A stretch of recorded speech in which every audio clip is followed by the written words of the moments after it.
Welcome back to another segment of Latino USA TV and Arizona Barrio Stories. This is Dr. Jose Leyba with La Plática, bringing you stories that are current issues and our history, our culture, our language, things that are important to us. And we are telling the narrative through our own eyes and through the eyes of our guests. Today, I'm happy again to have Damian Figueroa back with us, a civil rights activist, a social justice leader, someone who has worked with MALDEF, a very creative, talented artist and filmmaker who's here today to speak about issues that are happening on the border. And when the incoming administration, who knows what's going to happen? So we're here to talk about a conference called the Common Ground on the Border Conference.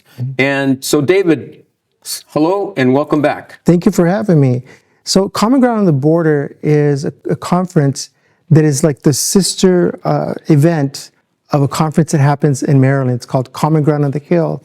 And it has folk artists and it has authors and recording artists and all kinds of different types of workshops that create an atmosphere for common ground thinking, common ground issues, to find a common ground amongst people of different colors and diverse backgrounds. And so Common Ground on the Border was created in 2014, and that's when I first heard about it. We had our film Food Chains that premiered here. We're actually in Sahuarita, Arizona. And so we showed the film here, and then immediately after that, the next day, Shura Wallen, who was one of the co-founders of the group, the Samaritans, Los Samaritanos, she took me to Nogales to go and, serve meals at this meal center called El Comedor, which was basically in a cave, and it was covered with a tarp, and had this little room where they were making sopas and fideos and cocidos and things like that for the migrants that had been displaced. And it's grown a lot bigger now, which is now Kino Border Initiative. And we still volunteer there to this day. And so I kept always saying I was going to come back, to Green Valley. And so over the years, I said I was going to do a documentary about Shura. She's a dynamic woman. So we did. In 2022, we did a film called Shura, which really speaks to the humanitarian needs of from people in this area, especially when it comes to migrants who are dying by the thousands in the Sonoran Desert, right in the backyard of where I live now. Right. And so dedicated our lives to saving migrants, feeding migrants, and making sure that we try to eliminate suffering. But we know that that there's still people that get lost in the desert, and it's due to some of the policies that we have in the United States that drive people, migrants, to some of the most dangerous areas in the Sonoran Desert. The area that we're working in, Jose, is the deadliest land crossing in the world. It's between Sasabe and Nogales, and we work at the border wall. And I think something that people ought to know is that this is the border. We're currently a little bit south of Tucson and north of Nogales, the border. And you've been very instrumental in bringing that issue to the forefront and taking it nationally. I know today I've met with people from Connecticut and Washington, D.C., from all over the country here to hear firsthand from individuals like yourself, a very successful filmmaker from L.A. and activist, and you came back to Arizona because that's your roots as a former worker. And I noticed in the backdrop you had all these items that were picked up from migrants who could have potentially died in the desert. And I know that we both have the migrant experience, having worked in the fields. I can remember that this is how we used to keep our water cool, by keeping it wet. With the burlap. Exactly, the burlap. So let's talk a little bit about the documentary, and then let's talk about the myths of migrants, because it's an American story. Immigration is an American story, not just a Mexican, Latino story. Isn't that right? We're Mexicans who are American, and our stories, they fall under the category of the American experience. And so I think that one of the things that happens with Latino stories, and Mexican-American stories, Chicano stories, etc., is that we get lost because we're not in charge of our stories. Our stories have a lot of value, but we're not the publishers. We are not the producers. We're not the studios. We're not in charge of mass production of or distribution of our stories. Other people are. So the gate is not really open to us, and when it's open, we're having to do self-publishing and selling our wares at wherever we can. But I think that's changing little by little. But the documentaries were born with that ideal that if we want to create a project, nobody is going to hand that to us. Nobody's going to say, "Oh my God, I think that's a great story about a lady, a little old white lady who saves hundreds of people, migrants in the desert." Nobody wants that story. But I think it's very important to share that, and so much so that I really felt like, we put our labor into it, our creative spirit into it, our finances into it, to make sure that it gets done. Mm-hmm. Because we need to inspire people and tell the truth about what is happening at the border. One of the big myths about white Americans and the border is that white people don't care about Latinos dying in the desert. Absolutely not true. Again, there's no one that wants to share that story. We as Latinos, we come in, we say, we want to tell that story. There's a man that his name is Alvaro Enciso, who's put 1,700 crosses out in the desert to memorialize people that have perished in the desert in the heat, people that are frozen to death. Where exactly in the desert is that? It's in the Sonoran Desert. We're talking about a 30-mile radius that we're working in. Again, it's the deadliest land crossing in the world.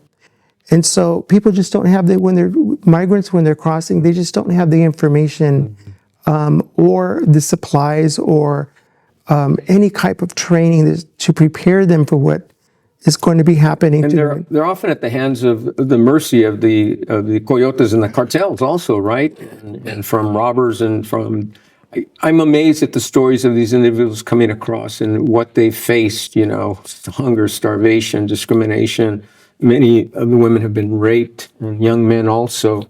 And they come here, and the first faces they see are Shura, individuals like Los Samaritanos that are waiting for them at the border. And you've been there. I've seen you giving health and aid and a lot of love and human dignity to these folks. So thank you for that, and we want to thank them also for their work. Yeah, it's an honor to be able to do this work. I mean, to be at a position in our lives now to be able to give back even more.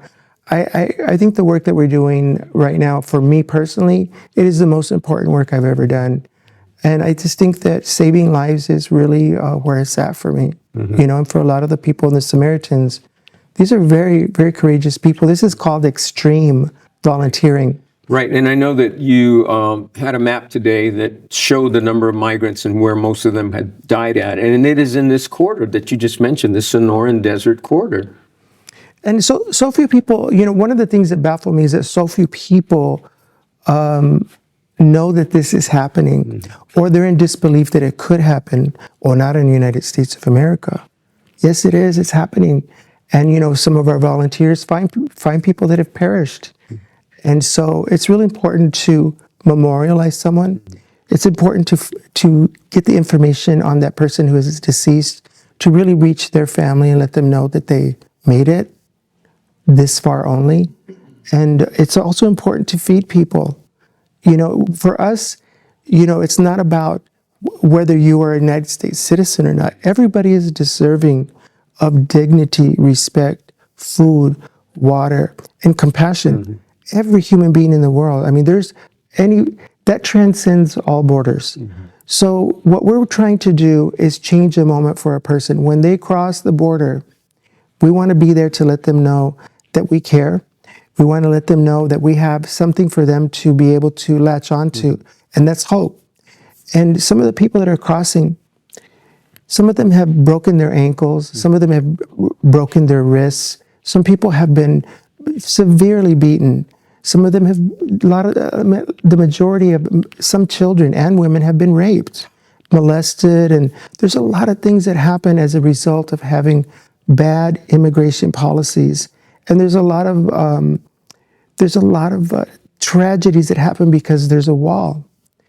And I think that the solution is not a wall. The solution is having a Congress and people in Washington, D.C. to have the courage to put forth humane laws, policies, legislation that honors human life.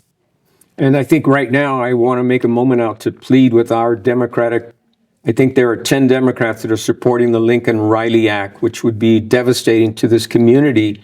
And I guess we can talk a little bit about some of the myths as we close in the last few minutes that we talked about, dispelling myths about our migrant population. What would you say about that issue? Well, I think, a lot of people in the United States, including a lot of Latinos, feel that that the migrants are taking jobs. They feel that they're occupying houses that Americans are more deserving of.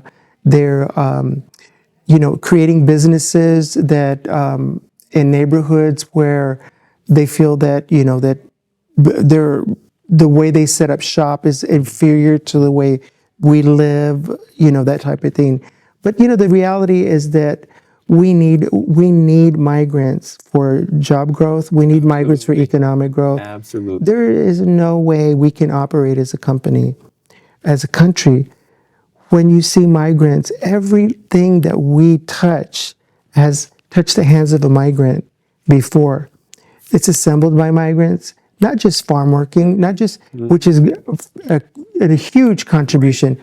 We're talking about the automobile industry. We're talking about parts and service for washers. We're talking about everything touches the hands of a migrant. Why? Because we in the United States are addicted to cheap labor. Exactly. We're addicted to it. And we just don't want to have that honest conversation. So what we do is we use the migrant as a scapegoat. Instead of honoring and say, you know what? How do we bring these hard-working human beings with great ethics, into the fabric of our society and honor them as citizens? Give them a proper, just, humane path to citizenship. How do we do that? There's room for everybody. Say, there's no room for, for the migrant. They're taking over. They're not taking over. What they're doing is they have a different spirit in wanting to succeed right now than I think a lot of the United States citizens, because it takes ganas. It takes really people that are going to, people that want to work hard, people that want to work hard, earn a living, and have a better life for their family. And, if you don't have the ganas and you've seen somebody who doesn't have their papers and their envy starts to resentment but step up. Exactly. Because when you're hungry and, there's being physically hungry, and then there's being hungry to succeed. Right. And you'll just do about anything to make it happen. And, it's truly where the si se puede attitude comes in, and it's really about having the attitude. And the migrants that are coming over, they don't know anything else but with hard work. Well, I want to thank our guest today, Damian Figueroa, legendary filmmaker, actor, artist. I guess I can go on and on, but more so. And former farm worker and cleaning houses. Yeah, cleaned houses also. But here you hear a true perspective, somebody who's down on the border working with the Los Samaritanos, the Good Shepherd Church here in Sahuarita, Arizona, near the Mexican border. So you've gotten a new perspective. We want our listeners to listen to the future for programs. We're going to have Damian back on another segment. And hopefully you will be more humane and more understanding of the complexity of migrant issues. So this is Dr. Jose Leyba signing off, Latino USA TV, Arizona Barrio Stories. Until next time, muchas gracias. Y si se puede, as David said, right? Thank you. Si se puede. Gracias.